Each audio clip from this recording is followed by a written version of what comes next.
Assalamualaikum warahmatullahi wabarakatuh. Selamat datang di video pembelajaran. Di video kali ini kita akan membahas tentang manajemen pelayanan bimbingan dan konseling. Bersama saya, Upi Zarina Maharani dari Universitas PGRI Palembang. Manajemen pelayanan bimbingan dan konseling merupakan proses perencanaan, pengorganisasian, pengarahan, dan pengawasan aktivitas-aktivitas pelayanan bimbingan dan konseling dan penggunaan sumber daya lainnya untuk mencapai tujuan pendidikan yang telah ditetapkan. Di video kali ini kita akan membahas dua materi yang berkaitan dengan manajemen pelayanan bimbingan dan konseling. Yang pertama, unit pelayanan bimbingan dan konseling atau lebih dikenal dengan UPBK yang meliputi wilayah kerja dan tujuan pokok UPBK dan tujuan pokok koordinator BK. Kemudian yang kedua yaitu peran pimpinan dalam satuan pendidikan yang meliputi pembentukan UPBK, fasilitas UPBK, implementasi kebijakan, dan pengembangan kelembagaan. Unit pelayanan bimbingan dan konseling UPBK. A. Wilayah kerja dan tugas pokok UPBK. 1.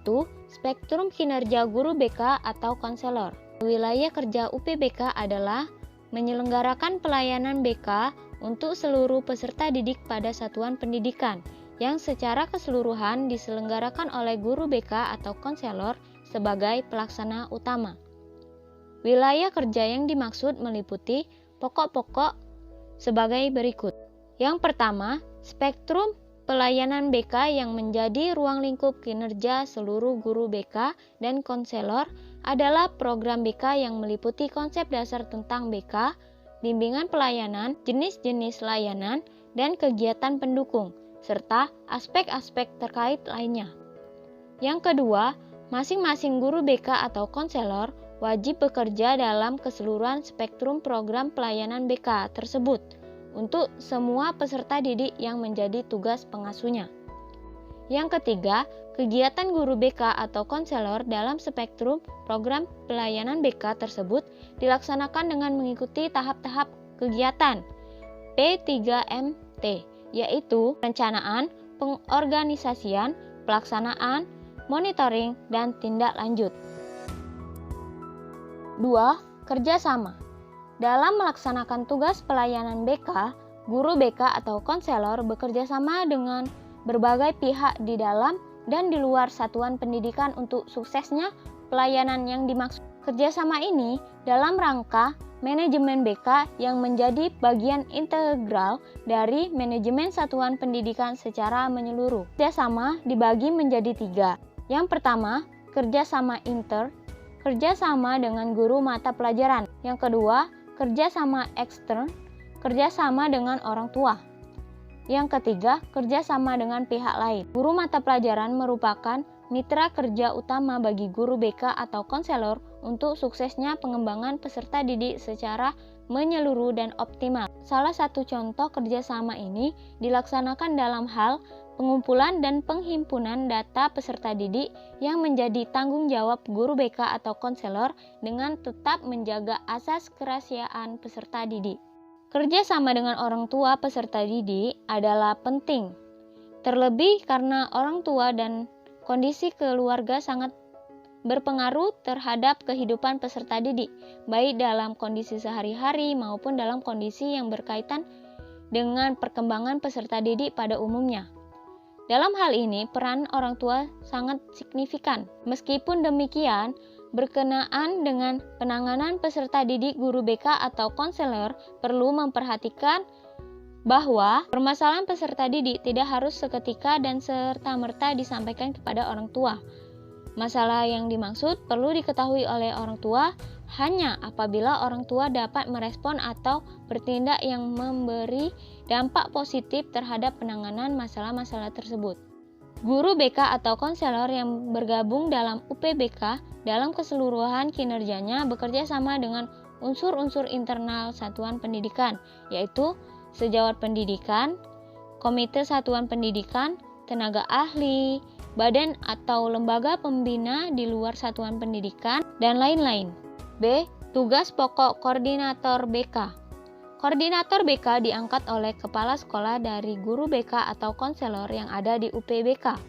Tugas pokok koordinator BK adalah A. Mengkoordinasikan penugasan dalam rangka pengasuhan peserta didik kepada masing-masing guru BK atau konselor sesuai peraturan yang berlaku. B. Mengkoordinasikan penyusunan dan penyelenggaraan seluruh program BK pada satuan pendidikan yang dimaksud. C. Menjadi penghubung antara kepala sekolah dan UPBK dalam artian menerima instruksi dari kepala sekolah dan mengkomunikasikan dan mengurus segala sesuatu kepada kepala sekolah dalam rangka kinerja UPBK. D. Mengkoordinasikan laporan kegiatan pelayanan BK dari semua guru BK atau konselor untuk keperluan pengawasan dan pembinaan baik yang bersifat intern maupun ekstern. E. Mewakili UPBK untuk melakukan kegiatan di luar satuan pendidikan dengan penugasan dari kepala sekolah. Kemudian, peran pimpinan satuan pendidikan. Peran utama pimpinan satuan pendidikan yang terdiri dari kepala dan wakil kepala satuan pendidikan, kepala dan wakil kepala sekolah, madrasah, adalah membawai UPBK dalam kerangka manajemen pendidikan secara menyeluruh pada satuan pendidikan yang dimaksud terkait dengan hal-hal pokok berikut ini. A. Pembentukan UPBK. Keberadaan dan aktivitas UPBK berada dalam kewenangan pimpinan satuan pendidikan, yaitu pertama, secara resmi membentuk lembaga yang bernama Unit Pelayanan Bimbingan dan Konseling, disingkat UPBK, pada satuan pendidikan yang dipimpinnya. Kedua, menyetujui dan menerima pengangkatan guru BK atau konselor untuk bertugas di UPBK pada satuan pendidikan yang dimaksud sesuai dengan peraturan yang berlaku. Ketiga, menetapkan koordinator guru BK atau konselor yang ada di UPBK sebagai koordinator BK mengacu kepada kualitas, kualifikasi pendidikan, dan kinerja guru BK atau konselor yang ada di situ. B. Fasilitas UPBK. Pimpinan satuan pendidikan memberikan fasilitas kepada UPBK berupa: yang pertama, prasarana dan sarana perkantoran, administrasi, dan pendanaan serta kesempatannya mencakupi untuk berkembang dan suksesnya UPBK dan kinerja para guru BK atau konselor. Kedua, fasilitas kelengkapan untuk kegiatan pembelajaran dan layanan bagi suksesnya pelayanan BK pada umumnya dan khususnya pelayanan peminatan peserta didik. C. Implementasi kebijakan. Untuk suksesnya UPBK pada umumnya dan kinerja guru BK atau konselor yang ada di dalam UPBK pimpinan satuan pendidikan perlu adanya: yang pertama, memberikan instruksi sesuai dengan peraturan yang berlaku kepada koordinator BK dan para guru BK atau konselor yang ada di UPBK berkenaan pelayanan BK yang menjadi tugas pokok dan fungsi, kewajiban dan kewenangan UPBK dan para guru BK atau konselor yang ada di dalamnya.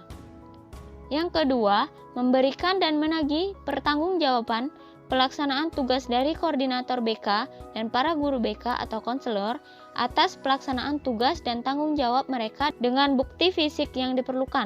Yang ketiga, melaksanakan pengawasan dan pembinaan terhadap kinerja pelayanan bimbingan dan konseling oleh guru BK atau konselor sebagai peran penunjang yang relevan, baik secara internal maupun eksternal sesuai dengan peraturan yang berlaku. D. Pengembangan kelembagaan.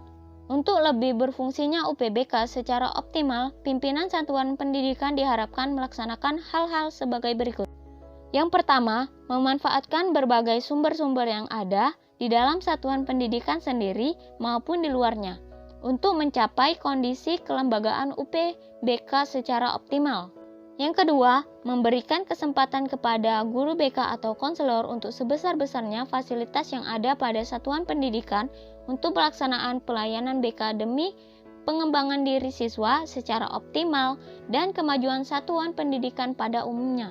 Yang ketiga, memberikan kesempatan kepada guru BK atau konselor untuk mengikuti pengembangan keprofesionalan dalam bidang BK, termasuk arahan untuk peningkatan kualitas penilaian kinerja guru, PKG, bagi guru BK atau konselor. Demikianlah materi yang bisa saya sampaikan. Terima kasih atas perhatiannya. Mohon maaf apabila ada kesalahan kata dan kekeliruan makna. Saya akhiri. Wassalamualaikum warahmatullahi wabarakatuh.